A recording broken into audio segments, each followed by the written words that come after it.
Olá, meu nome é Matheus Matos e nesse vídeo você vai saber de tudo sobre a vitória por 1-0 do Vasco para cima do Madureira, que culminou na eliminação do Gigante da Colina do Cariocão 2020.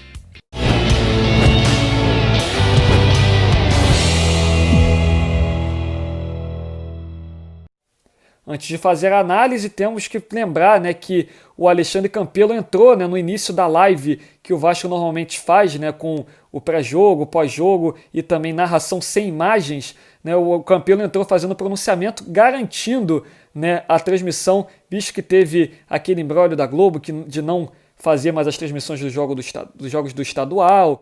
Falou que é um direito do torcedor ter esse jogo, então o Vasco usou seus próprios equipamentos, seus narradores, repórteres e botou a transmissão para frente. Então, parabéns aí pela atitude do Vasco de garantir a transmissão para toda a sua torcida, uma grande audiência lá no YouTube oficial do Vasco, na Vasco TV.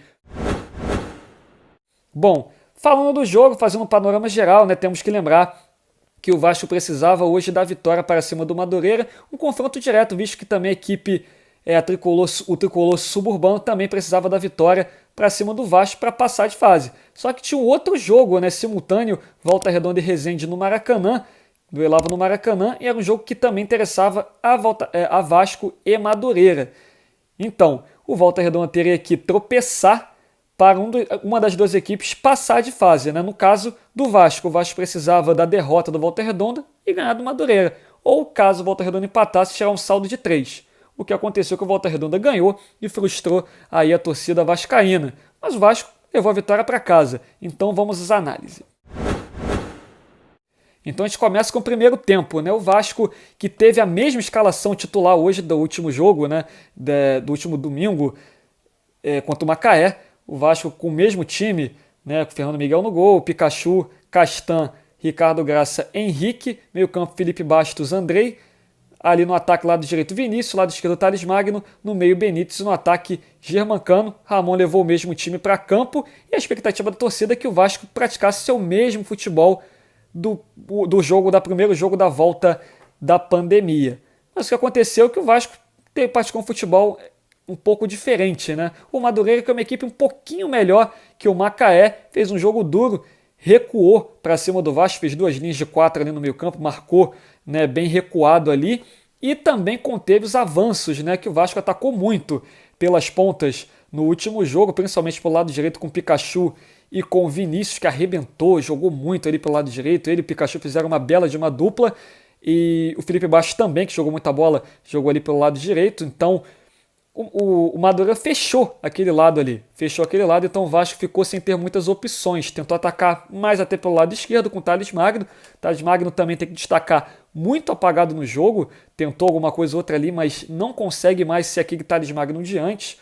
Temos que prestar muita atenção no garotão do Vasco aí, acho que deixou o futebol dele lá na seleção sub-17, nunca mais teve aquele bom futebol do ano passado, de 2019, Porém, a gente já vê avanços da equipe do Ramon Menezes, é uma equipe muito mais criativa, técnica, veloz, apesar de hoje não ter feito futebol igual do último domingo contra a equipe do Macaé. Mas você já vê muitas mudanças aí da equipe do Abel Braga, que era uma equipe que era lenta, não era criativa, não chutava, era ruim de fazer gols, tinha uma defesa muito exposta. Então o time do Ramon Menezes é mais sólido, ataca melhor, é mais rápido, cria mais. Então a gente já vê uma mudança muito grande na equipe do técnico Ramon, muito importante para quem desconfiava que ele era um técnico que não tinha tanta experiência assim. Ele já mostra muitas mudanças táticas, variações táticas, isso é muito importante.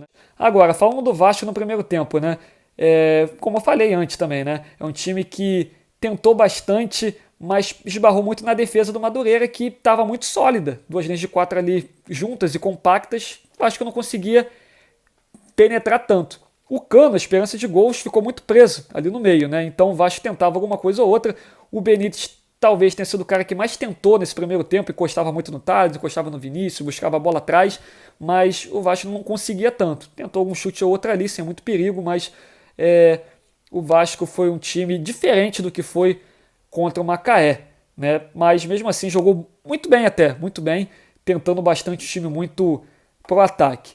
Só que teve um lance ali no contra-ataquezinho que o Andrei deu mole, errou uma jogada, abriu o contra-ataque para o Madureira, que jogou só no contra-ataque, né? Precisava do resultado, jogou mais reativo, né?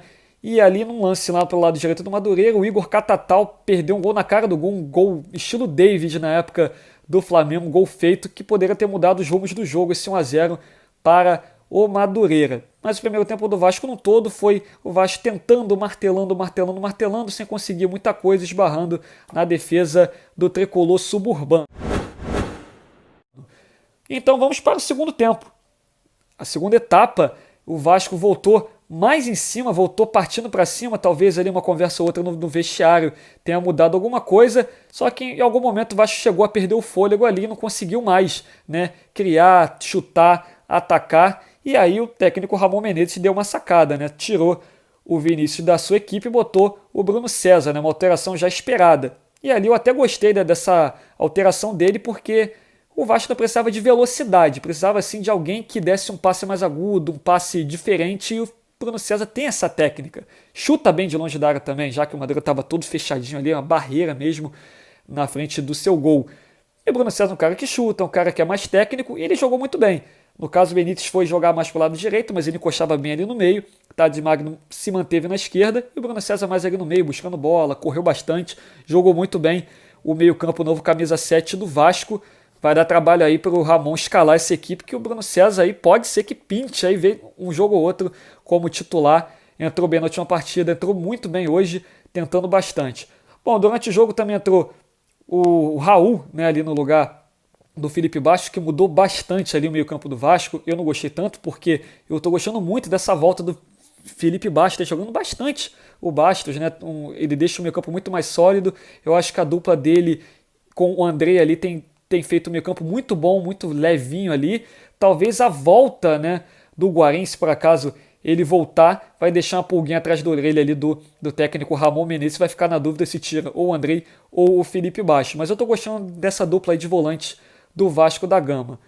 Bom, a entrada do Raul ali no meio-campo, tirou o Felipe Bastos. O Raul não entrou muito bem, né? Depois o Ramon fez uma alteração tripla, botou o Lucas Santos, Cláudio Vinck e o Marco Júnior na vaga do Andrei, Thales Magno e também do Benítez. Bom, Cláudio Vinck não produziu muita coisa, né? O máximo que ele fez ali foi lá ocupar o espaço na lateral direita. O Pikachu avançou, uma posição que ele já jogou muitas vezes na equipe do Vasco.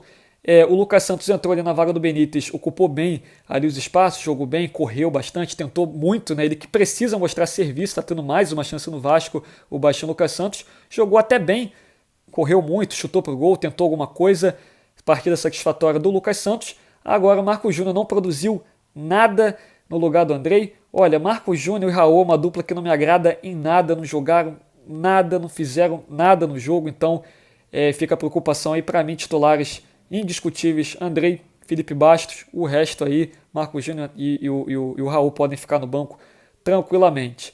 Bom, agora vamos para o lance do gol, né? Depois do ataque do Madureira, um contra-ataque lá que eles conseguiram marcar o gol, só que foi anulado pelo auxiliar número 1, né? O auxiliar que fica perto ali do banco de reservas, anulou o gol. E aí o Vasco pegou o Madureira de calças arriadas, né? No contra-ataque, enquanto o Madureira estava comemorando ali o gol e depois reclamou com o árbitro, né? Se o lance foi legal ou não. O Vasco bateu rápido ali o impedimento, já foi com muita velocidade para o lado direito, e numa tabelinha entre o Raul e o Cano, quem que fez o gol? Logicamente que ele, a besta enjaulada, o homem, o Cano, né? O Cano fez mais um gol pela equipe do Vasco, seu 9º gol do ano, e por incrível que pareça aí, né? Dando um dado estatístico, né, a vocês, o Cano se iguala, né, à artilharia de 2019 do Vasco, né, que foi Marrone e Pikachu, os dois fizeram 9 gols, né? Então o Cano já no início da temporada, né, não no início do ano, já que tivemos a pandemia, mas o Cano em pouco tempo, em poucos jogos, já igualou a artilharia do Vasco do ano passado. E o outro dado também é que os dois atacantes reservas do Cano, no Vasco, Thiago Reis e Ribamar, somados em 2019 tiveram 9 gols. Thiago Reis 5, Ribamar 4, 5 mais 4, 9, ou seja, o Cano em muito menos jogos já igualou a marca do Ribamar e do Thiago Reis. Bom, falando da eliminação do Vasco, né, logicamente, o Vasco ganhou, né, eu acho que deixa um pouco de alento a torcida vascaína esse time do Ramon Menezes, que voltou muito bem, né? Voltou com um time diferente, um time mais ligado, um time mais rápido, com transições, muito diferente do Abel, como citei no começo do vídeo, e dá um alento à torcida do Vasco, ainda mais agora que o Vasco vai ter aí quase um mês de treinamentos, visto que o Brasileirão deve voltar lá para meados de agosto, então é tempo de adaptação, escalação, experimentar outras táticas, talvez ele não mude o time titular, eu acho que não precisa mudar. Se for mudar alguma coisa, talvez a entrada do Bruno César no lugar do Vinícius ou até do Thales Magno. Não sei que o Vasco, que o Thales Magno é uma surpresa muito negativa aí nesse começo do ano, né? Eu destacar aí que o Thales nos últimos 2 jogos não fez muita coisa, tentou participar, foi até mais ativo no segundo tempo do jogo de hoje, mas surpreendeu negativamente aí essa volta do Thales. Não é o mesmo Thales de antes. Bom, retornando, né, o Ramon aí vai ter muito tempo para preparar o time, para treinar, experimentar táticas novas, variações. Aí, um mês de treinamento é muita coisa, é uma pré-temporada nova, né, então vai ser muito importante para o Vasco esfriar a cabeça e pensar muito bem no Brasileirão. Quem sabe chega uma peça ou outra de reposição para a equipe aí, para botar no banco. Precisa sim, mas eu acho que a equipe titular tem que ser inalterada, né? Também destacar lá a dupla de zaga, Ricardo Graça e Castan, que se encaixaram muito bem os dois, estão de parabéns aí. A torcida bancou o Ricardo Graça, quis o Ricardo Graça, então o Ramon atendeu e está mandando bem. Claro que uns probleminhas ou outros de adaptação ao lado direito da zaga, já que o Ricardo Graça é canhoto, né? O Castan também é canhoto, então ele está se adaptando ainda o Ricardo à posição, mas jogou muito bem, muito sólido ali, muito tranquilo na posição defensiva. Então é isso, meus amigos, essa foi a análise pós-jogo de Vasco 1, Madureira 0. Espero que você tenha gostado, né? Então você se inscreva no nosso canal no YouTube, ative o sininho e deixe seu like, que é muito importante pra gente, e compartilhe seu vídeo nas redes sociais, para os seus amigos, para sua família, para todo mundo saber aí dessa atuação do grande Vascão da Gama nessa partida, uma vitória que infelizmente deu a desclassificação para o Vasco, porque no outro resultado não beneficiou a equipe do Vasco da Gama. É isso, um abraço a todo mundo e eu fico por aqui.